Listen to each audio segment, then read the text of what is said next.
Salsa secrets revealed. I always thought salsa was just a dance, but the night I decided to surprise my girlfriend at her class, I discovered it was a gateway to deception. Pushing open the studio door, I was hit by the rhythmic pulse of music and a sight that made my heart skip a beat, not in admiration, but in shock. There she was, not just dancing, but intertwined with her instructor in a way that spoke volumes beyond the steps they were practicing. Their eyes locked, bodies moving with an intimacy that screamed of secrets kept in the dim light of the dance studio. I stood there, rooted to the spot, as the realization washed over me. It wasn't just a dance, it was a well-choreographed betrayal. She noticed me then, her face morphing from blissful abandon to a mask of guilt. The music drowned out my thoughts, but I couldn't shake the image of their hands brushing, her fingers lingering on his arm like a promise she never made to me. Confrontation seemed inevitable, yet I felt paralyzed by the rawness of my emotions.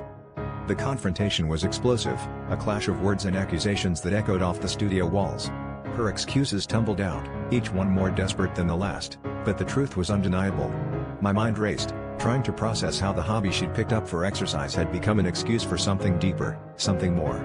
It was like watching a carefully constructed facade crumble, leaving nothing but the raw, ugly truth beneath. In that moment, I realized the affair wasn't the only betrayal, it was my own ignorance, my refusal to see the signs that had been there all along. As the dust settled, I was left with a choice, to walk away or to stay and fight for what once was. But the more I thought about it, the more I understood that the dance wasn't just between her and the instructor, it was a dance with my own insecurities, my fear of inadequacy. The twist of betrayal had unwound a deeper conflict within me, forcing me to confront not just her lies but my own reluctance to see the truth. In the end, the decision was clear, as painful as it was liberating.